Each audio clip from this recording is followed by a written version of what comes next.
Double धान काळे पाच पंचम आता किती लावले ते काळे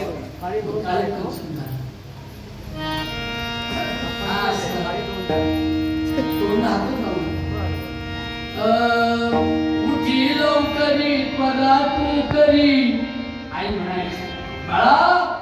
अरे लोकांची पोरं शिकलं पाहिजे, संघटित झालं पाहिजे, संघर्ष केला पाहिजे, आपल्या दुखण्यावर, आपल्या अन्यायावर, आपल्या वंचिततेवर न्याय मागण्यासाठी बाळा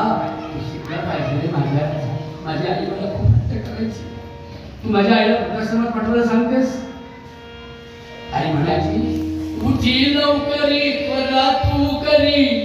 नंबर पहिला घेई. उठी लवकरी त्वरा तू करी नंबर पहिला घेई. लाडक्या बाळा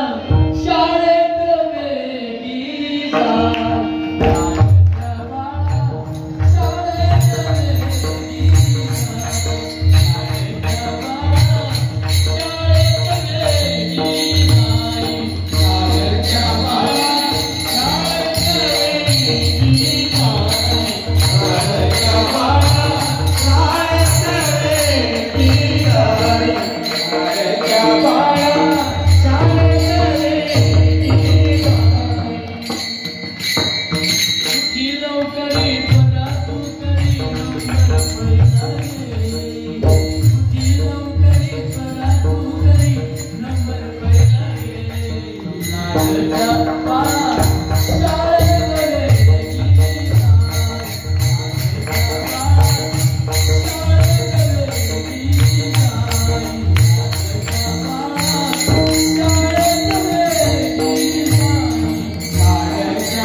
शाळेत जाण्याची परवानगी स्त्री जातीला नव्हती.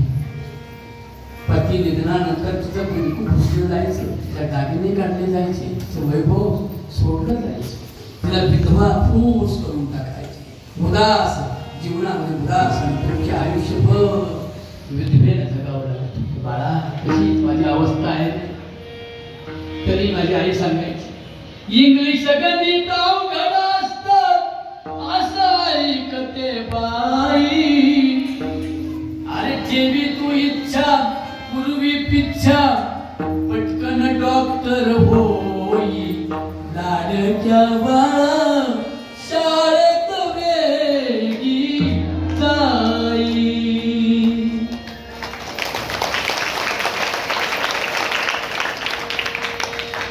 अशा माझ्या आईने मला ग्रॅज्युएट केलं ग.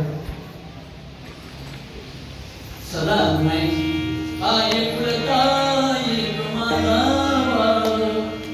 वागतो बहुत खट्याळ शाळेत जाईना बाई एका वर्गात वाऱ्या गई बायाकडच निघयाच्या दिवाळ वागतो बहुत खट्याळ याच्या बरोबरीची पोर त्यांचा अभ्यासावर जोर आई म्हणायची हातवरी ग पोरात खेळतो खेळ वागतो बहुत खट्याळ अशा आईने मला मोठं केलंय आज मोठा अधिकारी झालोय मग आईने माझं लग्न केलंय आणि 2 दिवसामध्ये माझ्या आईला तू घर सोडायला नव्हतेच ग असं करू नकोस ग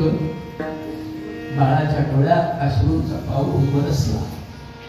केळीच्या पानासारखं बाळ थरारलं नको ग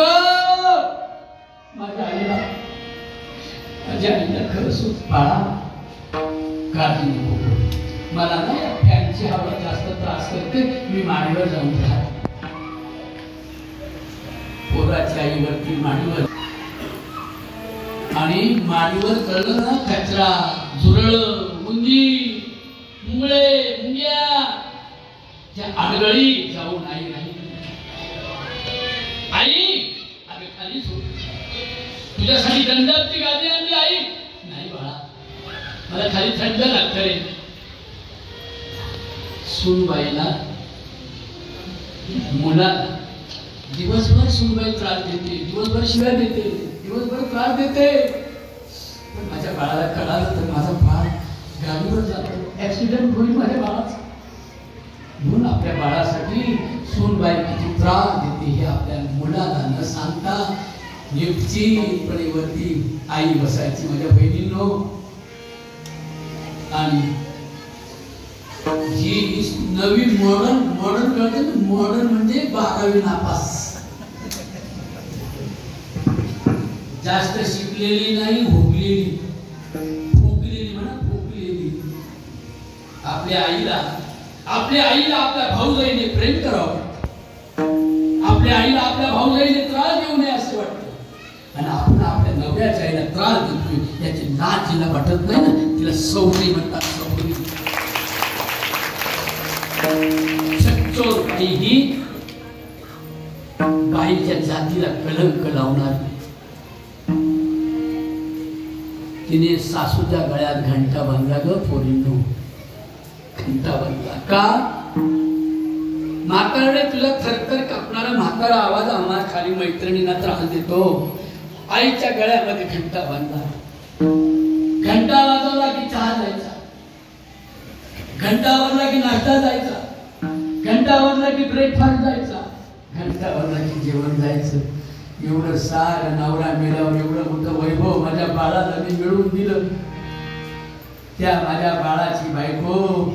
माझा सदैव अपमान लोकांसमोर करते म्हणून अपमान एक दिवस म्हातारी मरून पडली माझ्या बहिणीनं पोराची आई मरून पडली त्या मेलेल्या आईचं एक डोळा उंदरानं काढून गेला करगळी धुरळांनी तोडून गेली हिने 8 तासानं तपास केला अगं बया आज म्हातारीला काही दिलं नाही बाई म्हणून वर चढून पाहते तर म्हातारी तहाट होऊन मरून पडली होती मग तिला खाली आणली मग तिचा मुलगा आला मग सजवली नटवली प्रेतावर शाल काय चमकीची फुलं काय हार काय अत्तर काय आणि मुलगा रडत होता आई प्रेम स्वरूप आई वात्सल्य सिंधू आई बोलावं तुझं आता मी कोणत्या उपाई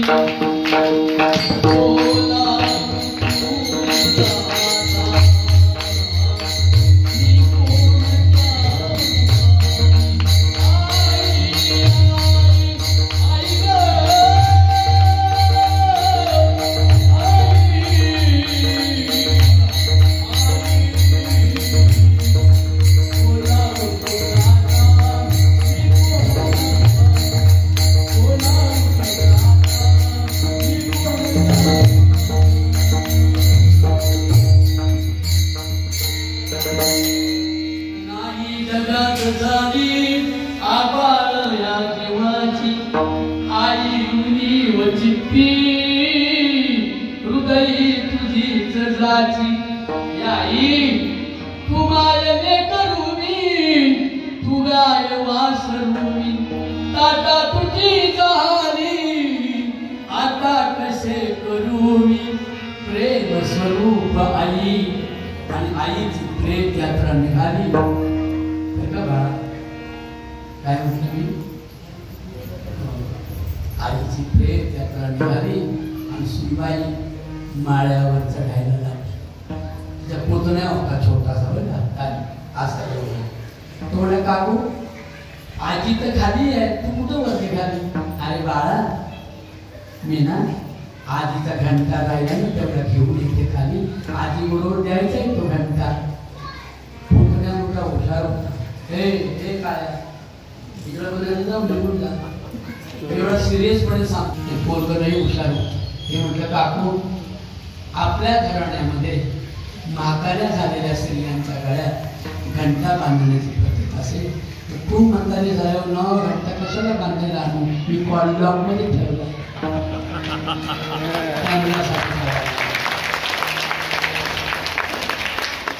म्हणून आई आणि मुली आपलं साथ सर्वस्व आहे आपला थोरला भाऊ आपल्यासाठी राब लागतो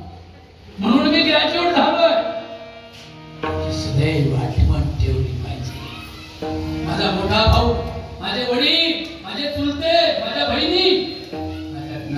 माझ्या सगळ्या माझे नातेवाईक माझे साक्षात अशा प्रकारची भावना ज्याची होते त्याला संत सावता महाराज एक सावता होऊन नाही जमणार कांदा गुळा भाजी कांदा गुळा भाजी कांदा गुळा भाजी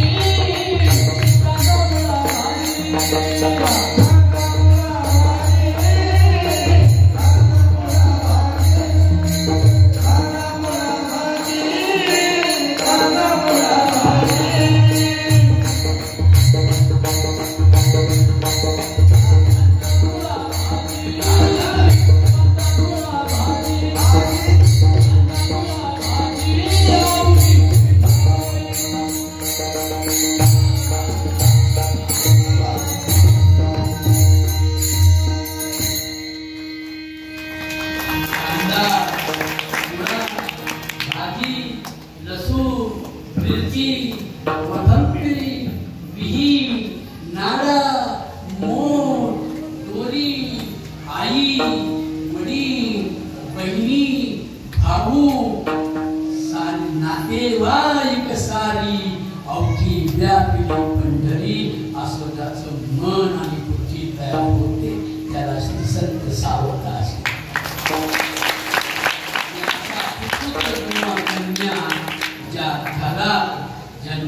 युद्धाची जागा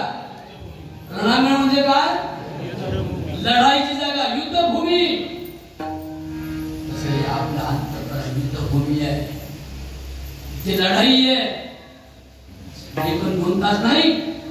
रात्र दिवस आम्हा युद्धाचा प्रसंग अंतर्बाह्य जन आणि मन जनाची आणि मनाची लढाई जो विजयी होतो यशस्वी होतो तो सावता होतो असा सावता जन्माला येतो त्याच्या जन्माचं कौतुक नामदेव महाराज करता धन्य ते धन्य ते